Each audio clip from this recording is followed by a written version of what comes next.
Hello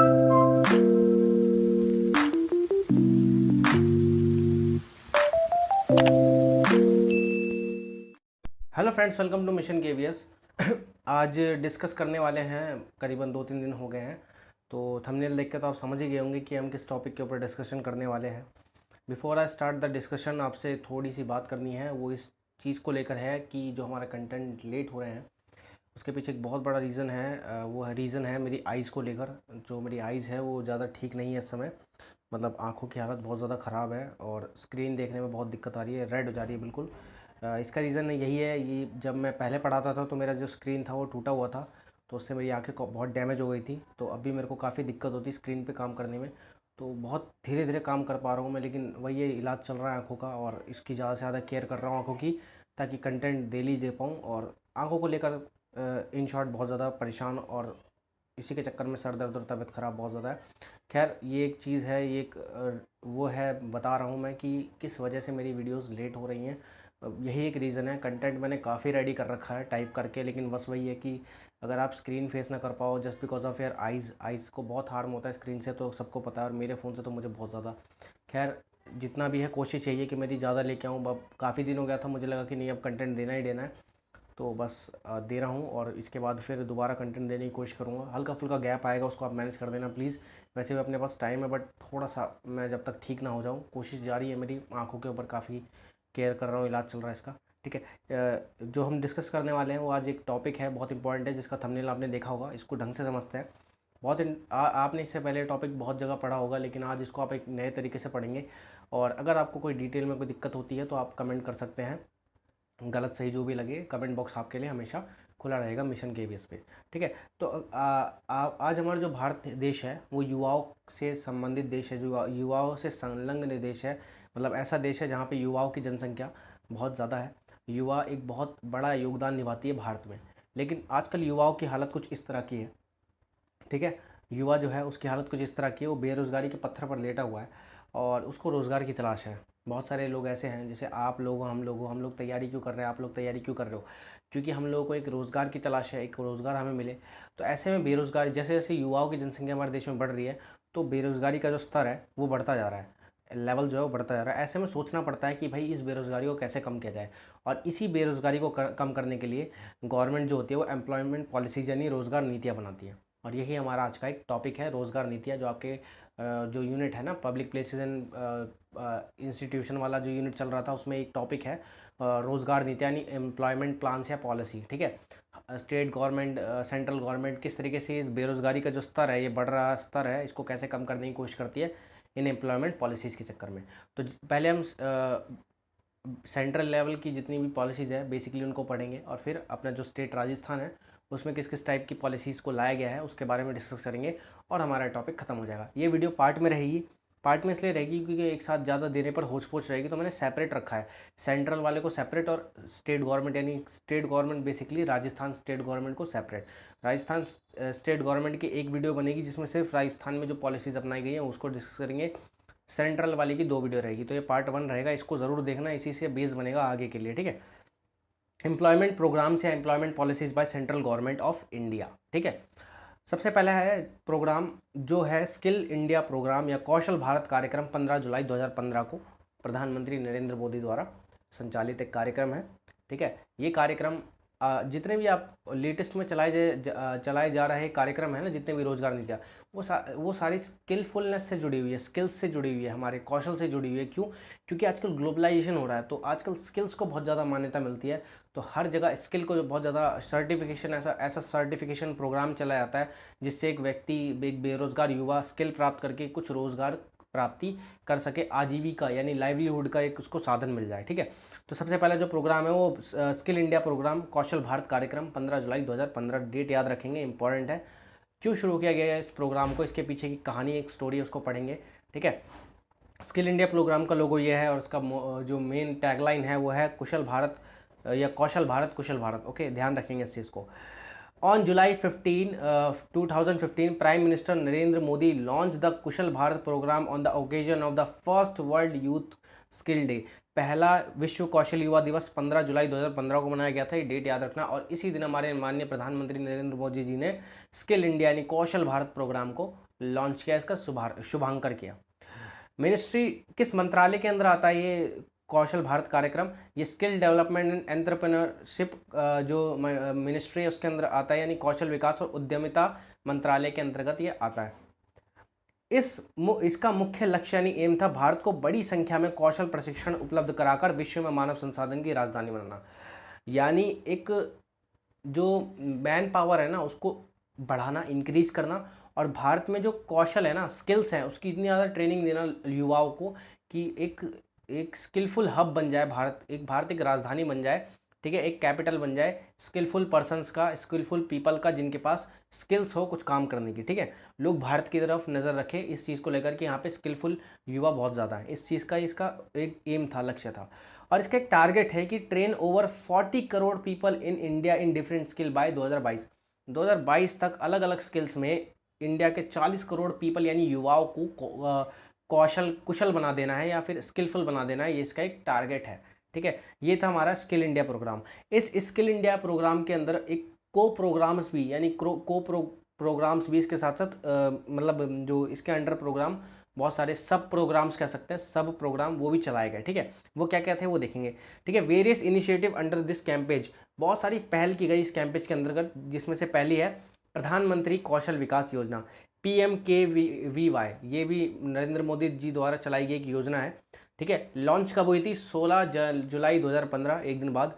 इस योजना का उद्देश्य ऐसे लोगों को रोजगार मुहैया कराना है जो कम पढ़े लिखे हैं या बीच में स्कूल छोड़ चुके हैं। देखो, उनको स्किलफुल बना देना।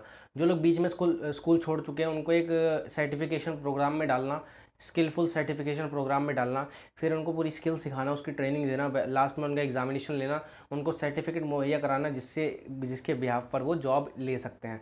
तो ये प्रधानमंत्री कौशल विकास योजना का पूरा मोटो था, पूरा मोटिव था पूरा, ठीक है। और इसी जो हमारा कौशल भारत जो कैंपेज है ना, इसी के अंडर राष्ट्रीय कौशल विकास व उद्यमिता नीति यानी national skill development and entrepreneurship policy को लाया गया था 2015, ठीक है।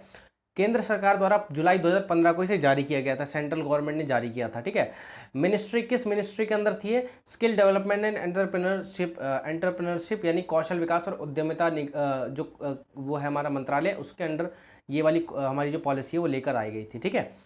इसके बाद नेक्स्ट है make in India 25 September 2014। Make in India भी जो प्रधानमंत्री नरेंद्र मोदी जी हैं, हम बेसिकली हम पहले थोड़ा लेटेस्ट वाला पढ़ रहे हैं फिर पीछे जाएंगे, ठीक है, इसे क्योंकि लेटेस्ट वाले से क्वेश्चन पूछे आने की ज़्यादा चांस है, ठीक है।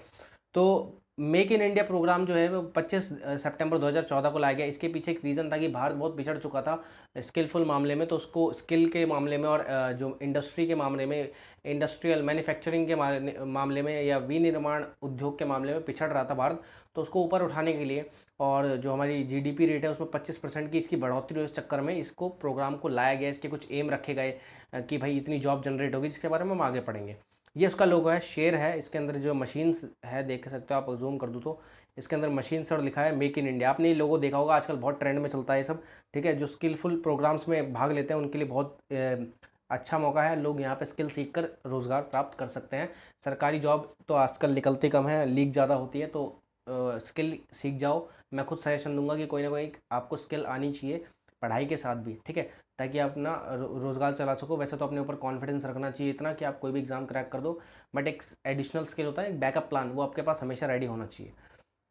Make in India program was launched by the Prime Minister Narendra Modi on September 25th, 2014 at विज्ञान भवन न्यू दिल्ली। विज्ञान भवन में इस प्रोग्राम को लॉन्च किया गया, किसको? Make in India. और इसमें साफ साफ बोला गया कि भारत अपना मैन्युफैक्चर खुद करे। इसका एम यही था कि यहाँ पे मैन्युफैक्चरिंग, विनिर्माण उद्योगों को बढ़ावा दिया जाए, लोग लघु उद्योग, छोटे छोटे जो उद्योग हैं, ठीक है, उनको बढ़ावा दिया जाए ताकि ये लोग अपने तरफ से इनिशिएटिव लेके बनाए। विदेशी कंपनियों को भी इन्विटेशन मिला कि आप यहाँ पे आके अपना माल यहाँ मैन्युफैक्चर कीजिए, ना कि वहाँ से मैन्युफैक्चर करके यहाँ भेजिए। उनको बोला गया कि आप इस लैंड पे यानी इंडिया के लैंड पे अपना मैन्युफैक्चरिंग कीजिए और बाहर बेचिए, कोई दिक्कत नहीं। लेकिन सबको इनवाइट किया और देश की जनता को भी प्रमोट किया, लोन वगैरह की व्यवस्था उपलब्ध कराई, सारी चीज़ें, ठीक है। Objective to make in India campaign. इस मेक इन इंडिया कैंपेज का उद्देश्य क्या था? To transform India into a global design and manufacturing hub, एक मैन्युफैक्चरिंग हब, विनिर्माण उद्योग का केंद्र बनाना चाहते हैं, इस वजह से मेक इन इंडिया को लेकर आए थे। To promote job creation and innovation in the limits of country, वही बात जो मैंने अभी बोली कि भारत के अंदर अंदर जॉब का क्रिएशन करना, इनोवेशन करना, नई नई चीज़ें ईजाद करना जिससे जॉब बढ़े, लेकिन भारत के अंदर। यहाँ पे भारत से बाहर जाने की बात नहीं हो रही, भारत के अंदर है। विदेशों के कंपनियों को भी आमंत्रण दिया कि भाई आप भारत में आके मैन्युफैक्चर करो, बाहर नहीं, ठीक है। Target of make in India scheme, इस स्कीम का टारगेट क्या है? इसका टारगेट है टू क्रिएट 100 मिलियन यानी 10 crore additional jobs by 2022 in the manufacturing sector में। विनिर्माण उद्योग में कम से कम 2022 तक 100 मिलियन यानी 10 करोड़ एडिशनल जॉब को जॉब उपलब्ध कराना इसका एक उद्देश्य है। काफ़ी ज़्यादा मात्रा में बोल रहे हैं, 100 मिलियन 10 करोड़ जॉब, ठीक है। It is being led by the Department for Promotion of Industry and Internal Trade, Ministry of Commerce and Industry। ये किसके अंतर्गत आती है? Ministry of commerce and industry के, यानी वाणिज्य एवं उद्योग मंत्रालय के अंडर आ रहा है ये मेक इन इंडिया प्रोग्राम, ठीक है, याद रखना इस चीज़ को। इसके बाद जो अगला हमारा प्रोग्राम है वह है दीनदयाल उपाध्याय अंत्योदय योजना, DDU-AY, ठीक है। इसका बाद में नाम, इसको बाद में हम DAY डे कहेंगे इसको बाद में, अभी तो हम इसको DDU-AY कहेंगे। क्यों? इसके पीछे की रीज़न देखो। जो दीनदयाल उपाध्याय अंत्योदय योजना है, इसको दो पार्ट में डिवाइड किया गया था। एक तो शहरों में रोजगार उपलब्ध कराने के लिए, एक ग्रामीण लेवल पर यानी रूरल लेवल पर रोजगार उपलब्ध कराने के लिए इस परियोजना को चलाया गया था। इसको बहुत डिटेल में समझेंगे, इंपॉर्टेंट है परियोजना, ठीक है। भारत सरकार ने शहरी और ग्रामीण गरीबों के लिए, जो शहरी और ग्रामीण गरीब थे, पुअर्स थे, यानी रूरल और अर्बन लेवल पे जो पुअर्स थे, के लिए दीनदयाल उपाध्याय अंत्योदय योजना का आरंभ 25 सितंबर 2014 को किया। ये जो दीनदयाल अंत्योदय योजना, ये इसको इंग्लिश में भी दीनदयाल अंत्योदय योजना ही कहेंगे, यानी प्लान ही कहेंगे। 25 सितंबर 2014 को इसकी स्टार्टिंग की गई, ठीक है। The scheme aims to reduce urban and rural poverty by increasing livelihood opportunities through skill development and other measures. देखो, इसका एम था कि भाई शहरों और ग्रामीण एरिया से आजीविका के साधन को बढ़ाकर वहाँ पे गरीबी को कम करना, आजीविका यानी लाइवलीहुड के साधन को बढ़ाकर, ठीक है। दीनदयाल उपाध्याय अंत्योदय योजना अब दो पार्ट में बढ़ जाती है। एक तो होता है Deendayal Antyodaya Yojana national rural livelihood mission DAY NRLM, ठीक है। एक तो ये है, ये रूरल लेवल पे। एक है Deendayal Antyodaya Yojana national urban livelihood mission यानी डे नूलम। एक डे नरलम और एक डे नूलम, ये दो योजना है, एक गांव के लिए, एक शहरों के लिए, ठीक है। और गांव में कौन मंत्रालय संभालता है? केंद्रीय आवास एवं शहरी गरीबी उन्मूलन मंत्रालय, union ministry of housing and urban poverty. एक मिनट, ये इसका मंत्रालय ना आगे पीछे हो गया, एक मिनट मेरे को जस्ट समय देना, मैं इसका मंत्रालय ठीक कर दूँ पहले। तो गाइस, जो शहरी लेवल पे है वो केंद्रीय ग्रामीण विकास मंत्रालय यानी union ministry of rural development, जो इसको संभालती है, इस वाले को, डे नरलम को। और एक है केंद्रीय आवास एवं शहरी गरीबी उन्मूलन मंत्रालय यानी जो हमारा ये union minister of housing and urban poverty elevation, ठीक है, एलिविएशन जो है, ये इसको डे नूलम को संभालती है, ठीक है। इसके बारे में डिटेल में चर्चा करेंगे, ये हमारे एम्प्लॉयमेंट प्रोग्राम ही है, इसको ढंग से पढ़ेंगे बिल्कुल बढ़िया तरीके से। ये जो इनके मंत्रालय चेंज हो गए थे, बाद में मैंने इसको ठीक कर दिया अभी, ठीक है। अब है, सबसे पहले हम रूरल लेवल वाला पढ़ लेते हैं। ये दो पार्ट में बढ़ जाता है। दीनदयाल अंत्योदय योजना जो है वो दो पार्ट में बढ़ती है। एक आती है पहली दीनदयाल अंत्योदय योजना राष्ट्रीय ग्रामीण आजीविका मिशन, यानी Deendayal Antyodaya Yojana national rural livelihood mission यानी डे नरलम, इसको ढंग से पढ़ेंगे। इसका है Deendayal Antyodaya Yojana national livelihood mission NRLM was launched by the ministry of rural development, ठीक है, MORD के द्वारा इसको लॉन्च किया गया, ठीक है। इसकी हिस्ट्री है कुछ, ये एकदम से ये मिशन नहीं आ गया, इससे पहले कुछ और पॉलिसीज चलाई जा रही थी जिसको चेंज करके फिर बाद में इसको लेके आ गया। तो पहले उस हिस्ट्री को जान लेते हैं। सबसे पहले क्या था? द इनिशियल स्कीम, जो स्वर्ण जयंती ग्रामीण स्वरोजगार योजना जो SGSY था, वो लॉन्च किया गया था 1 अप्रैल 1999 को, ठीक है। उसका ना, ये 6 योजनाएं जो थी ना, 6 अलग अलग योजना थी, उसको खत्म करके इसको लॉन्च किया गया। फिर बाद में क्या किया, इसका नाम बदल के SGSY जो था ना, यानी स्वर्णिम जयंती ग्रामीण स्वरोजगार योजना जो थी, उस रोजगार योजना की जगह 3 जून 2011 को राष्ट्रीय ग्रामीण आजीविका मिशन यानी नेशनल रूरल लाइवलीहुड मिशन नरलम को लॉन्च किया गया। और बाद में नरलम को किसमें मिला दिया गया? 2014-15 में दीनदयाल अंत्योदय योजना के अंतर्गत मिलाकर इसका नाम क्या हो गया? दीनदयाल अंत्योदय योजना राष्ट्रीय ग्रामीण आजीविका मिशन यानी डे नरलम इसका नाम हो गया। ठीक है, ये इसकी हिस्ट्री थी, इसको याद रखना, इसी वे में याद रखना। बहुत जगह अलग अलग तरीके से पढ़ोगे लेकिन ये ऐसे ही वे में है। ठीक है, अब डे नरलम में स्व सहायता समूह सेल्फ हेल्प ग्रुप के लिए ब्याज सब्सिडी, जो आपका ब्याज नहीं लगता उसकी सब्सिडी का प्रावधान है। देखो इसमें ना जो नरलम है, डे नरलम, इसमें सेल्फ हेल्प ग्रुप को बहुत ज़्यादा बढ़ावा दिया गया, यानी लोग सामूहिक रूप से ग्रुप बनाकर अपना कोई स्वरोजगार, खुद का काम, सेल्फ एम्प्लॉयमेंट करे, खुद का काम करे। इसमें ये लोग क्या नाम है, लोन वगैरह देके सहायता करते हैं। इसमें महिला का जो सेल्फ हेल्प ग्रुप होता है ना, उसको 3 लाख तक का लोन मिलने की व्यवस्था है। यानी एक जो समूह होगा महिला का, एक जो सेल्फ हेल्प ग्रुप होगा वुमेन्स का, उनको 3 लाख तक का लोन मिलने की व्यवस्था है। ठीक है, अब इनके इस स्कीम की कुछ सब स्कीम भी है। उसमें से एक स्कीम है startup village entrepreneurship programme, startup ग्राम उद्यम कार्यक्रम। ठीक है, the SVEP is implemented by Deendayal Antyodaya Yojana national rural livelihood mission यानी DAY NRLM, ministry of rural development as a sub scheme since 2016 में इस सब स्कीम को किसके द्वारा, डे नरलम के द्वारा ही लेके आया गया। किस मिनिस्ट्री के अंदर, मिनिस्ट्री ऑफ रूरल डेवलपमेंट, यानी गांव की बात हो रही है अभी तक। ठीक है, स्वीप जो है, sweep focus on providing self employment opportunities यानी स्वरोजगार की जो सेल्फ एम्प्लॉयमेंट अपॉर्चुनिटी यानी स्वरोजगार के अवसर प्रोवाइड करने का काम करती है, with financial assistant and training in business management and soft skill. इसके साथ साथ फाइनेंशियल असिस्टेंस भी दी जाती है, मतलब पैसे से संबंधित उनको मदद भी की जाती है, और साथ के साथ उनको कुछ प्रोग्राम के तहत बिजनेस मैनेजमेंट के बारे में भी सिखाया जाता है ताकि वो अपना स्वरोजगार अच्छे से चला सके। तो एक सब स्कीम है किसकी, डे नरलम की। ठीक है, मैं शॉर्ट फॉर्म में बोल रहा हूँ, ध्यान रखना, आपको फुल फॉर्म यहाँ पे लिखी हुई है तो इससे याद रख लेना। ठीक है, अब ग्रामीण की बात खत्म यानी रूरल की बात खत्म, अब अर्बन की बात आ जाओ। दीनदयाल अंत्योदय योजना राष्ट्रीय शहरी आजीविका मिशन यानी Deendayal Antyodaya Yojana national urban livelihood mission DAY NRLM. ठीक है, एक मिनट, डे नूरलम होगा इसका, जो ये जो है ये डे नूलम है, वो डे नरलम था, यानी नेशनल अर्बन लाइवलीहुड मिशन, वो था नेशनल रूरल लाइवलीहुड मिशन। ठीक है, ये दोनों ही दीनदयाल अंत्योदय योजना के अंतर्गत आते हैं। ठीक है, अब दीनदयाल अंत्योदय योजना को आवास और शहरी ग्रामीण उपशमन यानी ministry of housing and urban poverty alleviation मंत्रालय के तहत शुरू किया गया। ठीक है, ये जो शहरी वाला है इसको किस मंत्रालय के अंतर्गत, किस मिनिस्ट्री के अंतर्गत ये शुरू किया गया, ministry of housing and urban poverty alleviation. ठीक है, इसके तहत शुरू किया गया। इसकी भी कुछ हिस्ट्री है, जैसे अर्बन रूरल वाले की हिस्ट्री थी, वो एकदम से ये वाला मिशन नहीं बन गया था, ये वाला प्लान नहीं बन गया था, वैसे ये वाला भी एकदम से ये वाला प्लान नहीं बना, इसकी भी कुछ हिस्ट्री है। सबसे पहले क्या था, पहले स्वर्ण जयंती शहरी रोजगार योजना SHSRY को 1 दिसंबर 1977 को शुरू किया गया, लेकिन इसको बाद में इसका नाम बदलकर 24 सितंबर 2013 में SHSRY यानी स्वर्णिम जयंती शहरी रोजगार योजना को राष्ट्रीय शहरी आजीविका mission national urban livelihood mission में बदल दिया गया।